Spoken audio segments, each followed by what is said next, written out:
महासागरीय गर्त के बाद जो अपना अगला टॉपिक आएगा वो आएगा कटक। जैसे मैंने इसमें आपको आकृतियाँ बताई हैं, इसमें मग्न तट हो गया, मग्न ढाल हो गया, महासागरीय मैदान, मैदान के अंतर्गत मैंने गोयार्ड बताया था, पहाड़ियाँ बताई थी, कटक बताया था, द्वीप बताए थे। द्वीप जो है कि समुद्र के अंदर जो ज्वालामुखी फटता है तो फटने के बाद लावा उसमें पानी के अंदर ही जाके गिरता है, गिरने के बाद वो धीरे धीरे जम के उसका क्या होता है, ऊपर कुछ प्लेट टेक्टोनिक प्रोसीजर होता है, तो उसके कारण द्वीपों का निर्माण होता है जो कि हमें समुद्र की सतह से ऊपर दिखाई देते हैं। ठीक है, इस तरीके के द्वीप भी बनते हैं। जैसे प्रवाल मैंने आपको पढ़ाया था, तो वो उसमें प्रवाल जो कोरल पॉलिप था वो एक प्रकार के द्वीप, जैसे लक्षद्वीप का मैंने आपको उदाहरण दिया था। इसमें हमारा अगला टॉपिक जो आ जाएगा वो है हमारा गोयार्ड। गोयार्ड जो होता है जी, ये देखिए मैंने यहाँ पे जो आपको शेप बनाई हुई है ये गोयार्ड है, गोयार्ड। तो ये क्या होते हैं, एक तरीके के पर्वत ही हैं जो समुद्र के अंदर बनते हैं, लेकिन इनमें इनका शीर्ष क्या होता है, इनका शीर्ष देखिए लहरों के माध्यम से, कटाव के माध्यम से इनका शीर्ष क्या हो जाता है, सपाट हो जाता है। तो एक प्रकार का पर्वत ही है, पर्वत ही है, ऐसा नहीं कि कोई अलग आकृति है, पर्वत ही है, लेकिन उसका जो ऊपरी भाग है वो क्या हो जाता है, सपाट हो जाता है, जिसको सागरीय भाषा में या अन्य भाषा में जिसको गोयार्ड के नाम से जाना जाता है। तो गोयार्ड के लिए कोई अलग से आपको डेफिनेशन नहीं पढ़नी है, बस ये जलमग्न पर्वत होते हैं, शिखर हैं। ठीक है, अगर मैं बात करूँ सबसे ज़्यादा गोयार्ड कहाँ मिलते हैं, तो सबसे ज़्यादा गोयार्ड मिलते हैं प्रशांत महासागर में, प्रशांत महासागर में सर्वाधिक मिलते हैं। इसका मतलब पठार के भी जो बीच की सतह होती है वो क्या होती है, समतल होती है। उसी तरह समुद्र के अंदर जो ऐसी आकृति को देखने को मिलती है वो क्या कहलाती है, हमारी गोयार्ड कहलाती है। इसकी उत्पत्ति अगर विशेष रूप से कहें, गोयार्ड की उत्पत्ति किससे हुई है, विशेष रूप से ज्वालामुखी क्रिया से। कई बार ये क्वेश्चन बन सकता है शॉर्ट क्वेश्चन में, मैं आपको पेपर भी अभी सेंड करूंगी, ज्वालामुखी क्रिया से। अगर आपसे क्वेश्चन पूछा जाए गोयार्ड की उत्पत्ति कैसे हुई है, तो ज्वालामुखी से निकलने वाले जो विस्फोट होता है, उससे निकलने वाले लावा जो होते हैं, उसके जमाव से जैसे अपने कई प्रकार की आकृतियां बनती हैं, उसमें एक गोयार्ड आकृति भी होती है। तो अगर गोयार्ड का निर्माण विशेष रूप से पूछा जाए तो ज्वालामुखी क्रिया से गोयार्ड का निर्माण होता है। अगर बात करें कि प्रशांत महासागर की तली में, जैसे मैंने आपको कहा था विश्व का सबसे ऊंचा पर्वत क्या है, हमारा माउंट एवरेस्ट है, लेकिन ये धरातल पे है। उसी तरीके से धरातल के नीचे मतलब धरातल के नीचे से मतलब सागर के अंदर भी बहुत बड़ा पर्वत है जो कि माउंट एवरेस्ट से भी बड़ा है। ये जीके का क्वेश्चन भी आपका बन सकता है। वो है मोनाकी पर्वत, मोनाकी पर्वत जो कि कहाँ है, सागर में। अब देखिए इसकी हाइट कितनी है, 8,848 मीटर है। और अगर मोनाकी की बात करें तो मोनाकी की हाइट है 10,721 मीटर। अब आपको अंतर नजर आ गया होगा, ये तो 9,500, 8,848 है, 10,000 से भी ऊपर, मतलब 11,000 के नज़दीक आ गया। तो ये ज़्यादा ऊंचा है या ये ज़्यादा ऊंचा है? ऊंचा ये है क्योंकि धरातल के ऊपर दिखाई दे रहा है, ये धरातल के नीचे समुद्र की नितल में है, इस वजह से हमें नहीं दिखाई दे रहा। लेकिन वास्तविकता में अगर बात की जाए, ये सबसे ऊंचा पर्वत है मोनाकी पर्वत। आपको नहीं याद होता, बहुत इजी है, मोनाको एक बिस्किट आता है, उससे याद कर लीजिए, इजीली याद हो जाएगा कि विश्व का सबसे ऊंचा पर्वत कौन सा है। अगर सागर के अकॉर्डिंग दोनों के कंपैरिजन में पूछा जाए तो मोनाकी, लेकिन धरातल के अकॉर्डिंग पूछा जाए तो हमारा कौन सा है, माउंट एवरेस्ट। देखिए सागर तल का निर्धारण हर जगह अलग अलग होता है। भारत में जब स्वतंत्रता से पहले की बात करें तो हमारे यहाँ सागर तल का निर्धारण अलग जगह होता था। स्वतंत्रता के बाद चेन्नई तट से होने लग गया। ये जो भी हम महासागरीय तली के उच्चावच की बात करें, उच्चावचों का जो निर्धारण किया जाता है वो हिप्सोमितीय विधि से किया जाता है। हिप्सोमितीय विधि के माध्यम से ऊंचाई और नीचाई के जो आंकड़े समुद्र तल में बनाए जाते हैं, तो वो विधि है हिप्सोमितीय विधि के माध्यम से इनका आकलन किया जाता है। तो गोयार्ड हो गया, गोयार्ड में मोनाकी पर्वत आपका हो गया। अगला बात करते हैं हमारे कटक। कटक, कटक एक्चुअल में समुद्र में स्थित पर्वतों की श्रृंखला को ही कहते हैं। समुद्र में स्थित पर्वतों की श्रृंखला क्या कहलाती है? कटक कहलाती है। कटक कुछ अलग से नहीं है, वही बहुत सारे पर्वत जैसे कंटिन्यूटी में मैंने ये बनाए हुए हैं, तो ये सब क्या है? ये कटक ही है, कंटिन्यूटी में बनते जा रहे हैं, इनको क्या कहेंगे हम? कटक कहेंगे। तो कटक के लिए जैसे पर्वतीय संरचना कार्य करती है, ऐसे ही कटक होती है। होते कहाँ पे? समुद्र में स्थित। समुद्र में कहाँ पे स्थित? समुद्र के नितल। अब नितल तल तो हो गया, ये नी मतलब नीचे की ओर, इसका मतलब ये जो तल है समुद्र का, ये जो तल है इस पे जो स्थित होंगे उसको क्या कहेंगे हम? कटक कहेंगे। तो नितल में होंगे, ये आपको ध्यान रखना है। इनकी उत्पत्ति की अगर बात करें, कटक की उत्पत्ति, इनकी उत्पत्ति जो होती है वो होती है भ्रंश रेखा के सहारे इनकी उत्पत्ति होती है। एक आपको ध्यान रखना है। अब भ्रंश रेखा के सहारे मान लीजिए एक खंड ए है और एक खंड बी है, दो खंड है, ठीक है। अब सागर तली का क्या हो रहा है? प्रसरण, फैल रही है। सागर तली फैलेगी तो बीच का, मान लीजिए ये इधर जा रही है, फैल रही है, तो बीच का जो भी पदार्थ होगा वो ऊपर की तरफ, उसको जब जगह मिल जाएगी नीचे के पदार्थ को ऊपर आने के लिए, तो वो कहाँ आएगी? ऊपर की ओर आएगी, आरोही बढ़ेगी, ऊपर की तरफ आरोही क्रम में जाएगी। आरोही क्रम में ये ऊपर की तरफ, ऊपर की ओर आएगी। तो इस जगह जो मिड पॉइंट है यहाँ पे क्या होगा? उठाव होगा। उठाव होगा तो किसका निर्माण होगा? कटकों का ही तो निर्माण होगा भाई। नीचे से चीज को धक्का देगा तो ये वाला हिस्सा ऊपर जाएगा कि नहीं जाएगा? तो भ्रंश मतलब बीच की रेखा पे जो परिवर्तन होकर यहाँ पे उठाव आएगा, उससे किसका निर्माण होता है?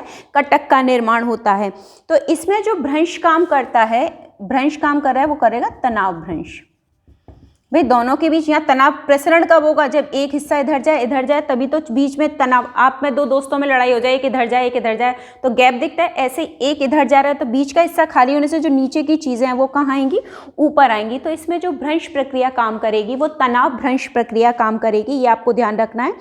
और इसमें कौन सा कटक बनेगा? अगर बात करें अपसरण, अपसरण कटक का निर्माण होगा। भाई तनाव की प्रक्रिया काम करेगी तो अपसरण ही होगा। तो इस प्रक्रिया के माध्यम से किसका निर्माण होता है? कटकों का। ये आपको विषय, कटक क्या है? पर्वत श्रृंखला है जो कि नितल में पाई जाती है। किसके सहारे उत्पत्ति होती है? ये भ्रंश रेखा है, इसके सहारे इसकी कटकों की उत्पत्ति होती है। तो आपको ये विशेष रूप से ध्यान रखना है। अगर मैं कटकों की बात करूं तो विशेष रूप से जो कटक की एकदम अच्छी तरह आकृति या शेप नजर आती है वो अंध महासागर में आती है, जिसके बारे में हम बात कर लेते हैं।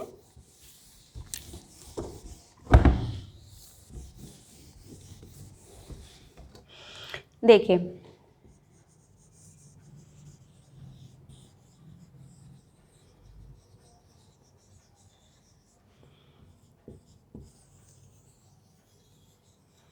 ये हमारा नॉर्थ अमेरिका, ये हमारा साउथ अमेरिका। इसके बाद यहाँ आ जाता है हमारा, थोड़ा सा मैं गैप देके बनाती हूँ क्योंकि मुझे कटक बनाना है। ये हमारा हो गया अफ्रीका वाला पार्ट, ये इंडिया। ये हमें ज़रूरत नहीं है इसलिए मैं उधर का नहीं बना रही हूँ। इधर से लेके चले हम काला सागर, एजियोव सागर, यहाँ से फिर ले लेते हैं इसको,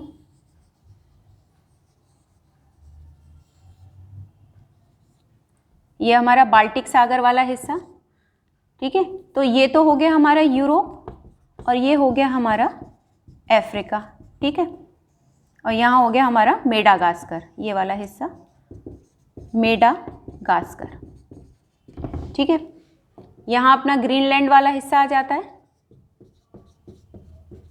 ग्रीनलैंड, ठीक है। ये यूरोप आ गया, ये बाल्टिक सागर आ गया, ये भूमध्य सागर वाला हिस्सा आ गया, भूमध्य सागर, ठीक है। यहाँ से बात करें तो ये जो शेप बन के आएगी, देखिए एस अक्षर में, ये हमारी क्या बनेगी? ये पूरी जो शेप आ रही है एस अक्षर की, इसे कहते हैं हम अंध महासागर, ठीक है। अटलांटिक ओशियंस के नाम से जो जाना जाता है, ये हमारा हो गया अंध महासागर। इस महासागर में विशेष रूप से कुछ कटक पाए जाते हैं। अगर इसमें से मैं आपकी 0 डिग्री रेखा निकालूं, देखो ये भारत है, भारत की स्थिति 8 डिग्री 4 मिनट से शुरू होती है और अंडमान निकोबार वाला इंदिरा पॉइंट ले लें तो 6 डिग्री 45 मिनट से शुरुआत है। तो इसके नीचे नीचे से ही तो हमें 0 डिग्री रेखा निकालनी है। ये आ गई हमारी 0 डिग्री भूमध्य रेखा, या इसको हम कहेंगे विषुवत रेखा, या इंग्लिश में बात करें तो इक्वेटर लाइन। इस लाइन के ऊपर उत्तरी गोलार्ध है और इस लाइन के नीचे दक्षिणी गोलार्ध है। उत्तरी गोलार्ध में देखिए स्थल ज़्यादा है, पानी कम है। दक्षिणी गोलार्ध में पानी ज़्यादा है और स्थल कम है।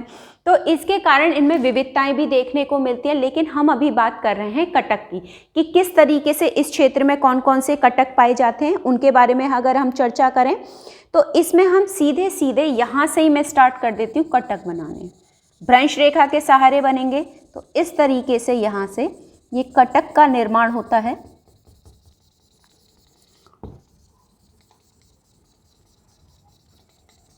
एक कटक तो यहाँ हो जाएगा, एक कटक यहाँ होगा, और ये इम्पॉर्टेंट है, ये मैप आपको याद होना चाहिए कहाँ पे कौन सा कटक है, इसीलिए मैं शेप भी आपको पूरी मेंटेन करके बता रही हूँ। देखिए सबसे पहले तो दो याद कर लीजिए। उत्तरी गोलार्ध में यहाँ जो बनेगा ये बनेगा आपका डॉल्फिन कटक, और दक्षिणी गोलार्ध में बनेगा इस जगह चैलेंजर। कई बार कई पेपर्स में पूछा गया है, तो सबसे पहले मैंने यही बताया, उत्तरी गोलार्ध का डॉल्फिन कटक अंध महासागर का, और दक्षिणी गोलार्ध का चैलेंजर कटक, ये दो आपको याद होने चाहिए। दूसरा अगर हम बात करें तो यहाँ पे ये देखिए अलग से मैंने टुकड़ा लटकाया है, ये जो टुकड़ा है ये है, यहाँ लिख देती हूँ न्यू फाउंडलैंड,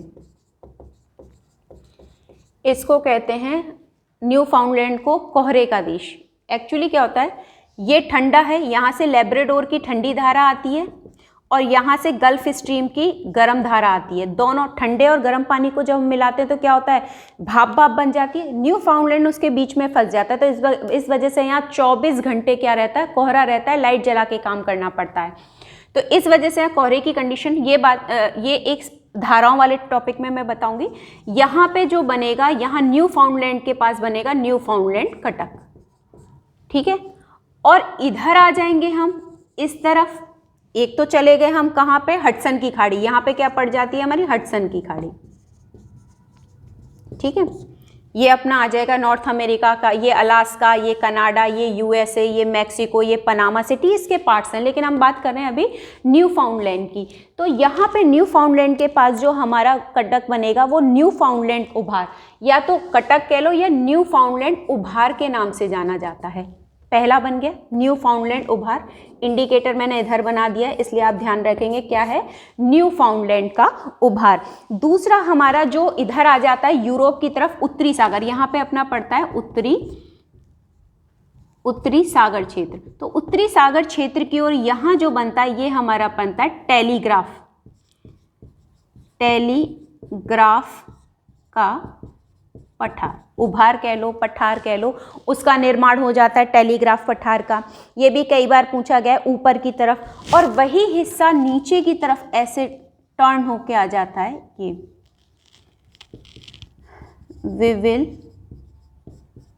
टर्म्स उभार या पठार, ठीक है। सेकंड बन जाएगा इसमें विविल टॉमसन, कटक भी कह रहे, विविल टॉमसन कर लीजिए, और इसका उभार की जगह मैं लिख देती हूँ कटक, या थोड़ा पठार और कटक में अंतर हो जाएगा। तो यहाँ पे ऊपर की तरफ जो जा रहा है तो वो आपको क्या धरना है, टेलीग्राफ पठार है। नीचे की तरफ ये इधर की तरफ आ रहा है आपका कौन सा, बेरिंग सागर, इधर की तरफ, सॉरी आपकी बाल्टिक सागर की तरफ, यहाँ आपका जो आ जाता है वो आ जाता है हमारा कौन सा, विविल टॉमसन कटक के नाम से। अगले अगर हम बात करें चैलेंजर, दक्षिण की तरफ भी मैंने एक अलग से एक शेप निकाली है। अफ्रीका की तरफ जाने की बात करें तो वहाँ वॉल्विस कटक, इसका नाम है वॉल्विस कटक। इंपॉर्टेंट है, ये सारे आपको लर्न होने चाहिए। अगर जो बहुत इंपॉर्टेंट है वो मैं बता रही हूँ। न्यू फाउंडलैंड का उभार, न्यू फाउंडलैंड के पास टेलीग्राफ के नीचे विविल टॉमसन, डॉल्फिन, चैलेंजर, और इधर आपका वॉल्विस कटक जो कि दक्षिण में पड़ता है, दक्षिणी गोलार्ध में आपका पड़ता है, ठीक है।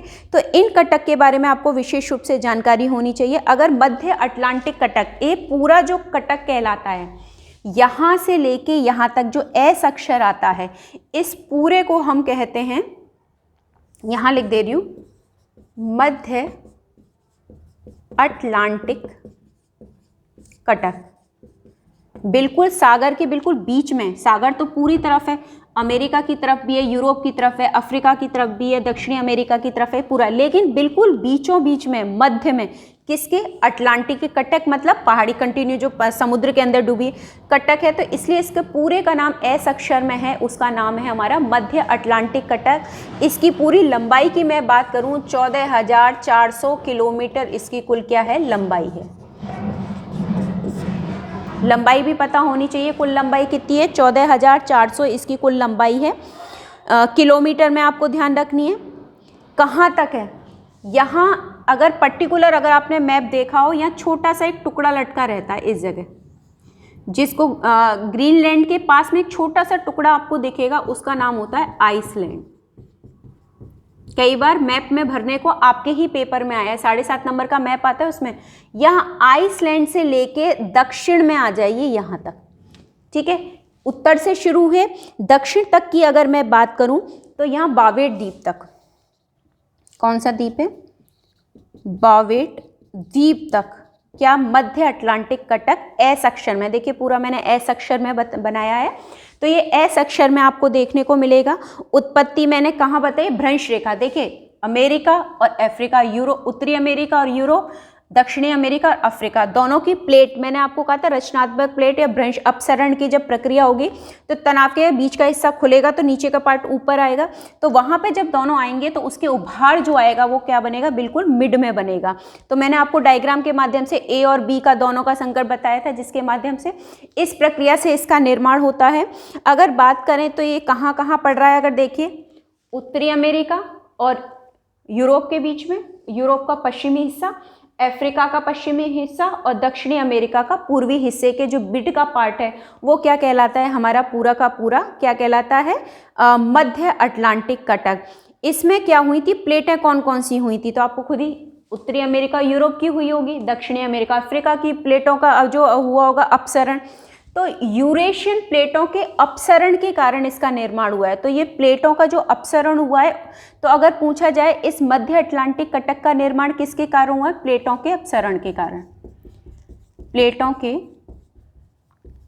अपसरण के कारण, ठीक है। ये कारण बता दिया कि मध्य अटलांटिक कटक का निर्माण किस वजह से हुआ है। देखिए डायग्राम बार बार बोल रही हूँ, बहुत इंपॉर्टेंट है।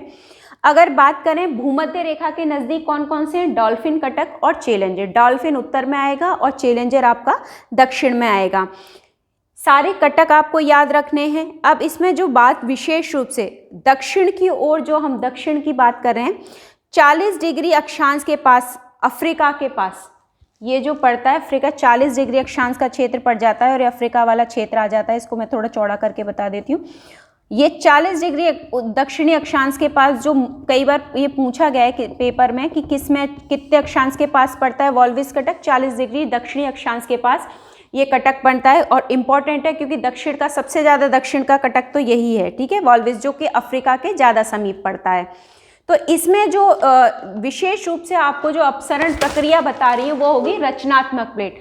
अगर देखिए प्लेट टेक्टोनिक प्रक्रिया में 3 प्रकार की प्लेट काम करती हैं, रचनात्मक प्लेट, संरक्षी प्लेट और विनाशात्मक प्लेट। लेकिन जब मैं कटक के निर्माण की बात करूंगी तो उसमें जो प्लेट काम करेगी वो करेगी रचनात्मक। रचनात्मक का मतलब किसी न किसी चीज़ का निर्माण तीनों में होता है, तीनों प्लेट। और प्लेट के किनारे, जैसे ये प्लेट है, प्लेट का मतलब होता है दृढ़ ठोस पिंड, ये मान लीजिए दृढ़ है, लेकिन इसके बीच का पार्ट प्लेट के लिए इंपॉर्टेंट है ये किनारे, ठीक है। मान लीजिए एक प्लेट ये है और एक प्लेट है, ये अमेरिकन प्लेट और ये यूरोपियन प्लेट, दोनों टकराएंगी तो विनाश करेंगी आपस में। एक हमेशा हल्की होती है, एक हमेशा भारी। अब हल्की भारी का कैसे हम आंकलन लगाएं? घनत्व के आधार पे, किसी एक का घनत्व ज़्यादा होगा, किसी एक का घनत्व कम होगा। जो भारी प्लेट होगी वो हमेशा नीचे जाएगी क्योंकि वो तोड़ेगी, और हल्की प्लेट हमेशा ऊपर आएगी। तो इसी कारण जो हिस्सा ऊपर जाता है पर्वत बन जाते हैं, जो नीचे जाता है वह गड्ढे, गर्त या मैदानी संरचना का निर्माण होता है। तनाव ये तो हो गई सामने, ये संपीडनात्मक, जब 2 बल आमने सामने काम करें ये हो गया संपीडन।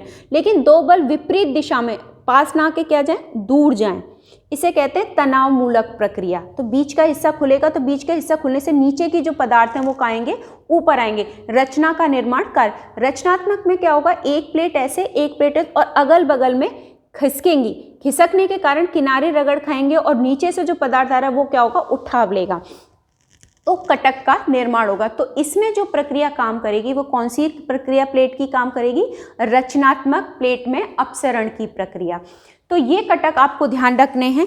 अगर बात करें विश्व में, ऐसा नहीं है कि मध्य इसमें अंध महासागर में ही कटक पाए जाते हैं, हिंद और आपके प्रशांत महासागर में भी पाए जाते हैं, लेकिन सर्वाधिक मात्रा की बात करें कि कौन किसमें क्या पाए जाते हैं, तो ये तो हो गए हमारे अंध महासागर के कटक। अब बात करते हैं प्रशांत महासागर की।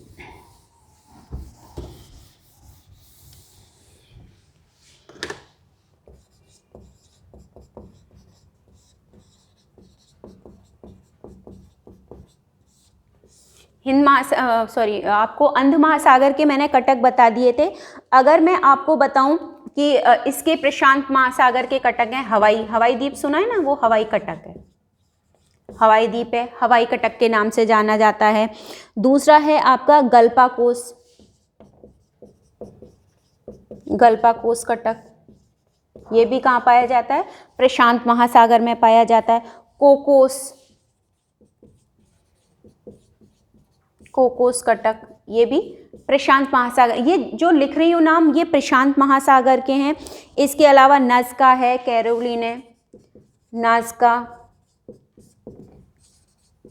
कैरोलिन आदि, ये कहाँ के हैं, हमारे प्रशांत महासागर के।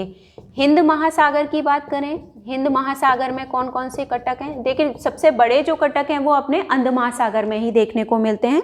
इसमें अपनी बात करें तो करगुलसेनबर्ग है, करगुलसेनबर्ग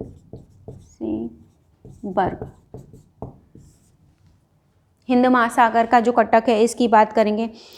एम्स्टर्डम है, एम्स्टर्डम, इसको ज़्यादातर लोग अमेरिका में कर देते हैं, लेकिन आपको ध्यान रखना ये हिंद महासागर में है, ठीक है, कंफ्यूज नहीं होंगे। इसके अलावा है आपका सोकोत्रा कटक, आसपास के हिंद महासागर भारत के जो नज़दीक पड़ेंगे। चैगोस कटक, ये पूछे गए हैं, चैगोस कटक, ये हिंद महासागर में पड़ने वाले कटक। इसके अलावा आपका मेडागास्कर है, अफ्रीका के पास मैंने मेडागास्कर बनाया था ना, मेडागास्कर कटक आदि। तो ये मुख्य कटक हैं जो कि ये प्रशांत महासागर के, ये हिंद महासागर के। अब आप इस चैप्टर को आप अगर देखेंगे तो इसमें आपको 4 संरचना उच्चावच के आधार पे जो महासागर ये मग्न ढाल का, आपके महासागर ये चबूतरे, मग्न सबसे पहले आएगा मग्न तट, मग्न ढाल, महासागरीय मैदान, गर्त, फिर उसके अलावा गुयाट मैंने आपको बता दिया, द्वीप बता दिया आपको, इसके कटक बता दिए, कटक की कहाँ कहाँ है, ये आपको एक कॉमन बताइए। अब आप जब पेपर में आप अपना चैप्टर पढ़ेंगे तो उसमें प्रशांत महासागर का अलग से दिया हुआ है, हिंद महासागर का अलग से दिया हुआ है और अंध महासागर का, लेकिन चीज़ें वही हैं। अगर आपको मग्न तट का मतलब पता है तो सिर्फ उसमें नाम दिए हुए हैं। मग्न ढाल को पता है, मग्न ढाल किसे कहते हैं कि जिसका ढाल 5 डिग्री तक औसत रहे, गहराई 200 से 2000 मीटर रहे, वो तो चीज़ें वही हैं, सिर्फ उनकी संख्या बताए कि कौन सा कटक कहाँ पाया जाता है इस चैप्टर में। तो आपका ये टॉपिक आज कंप्लीट हो गया है।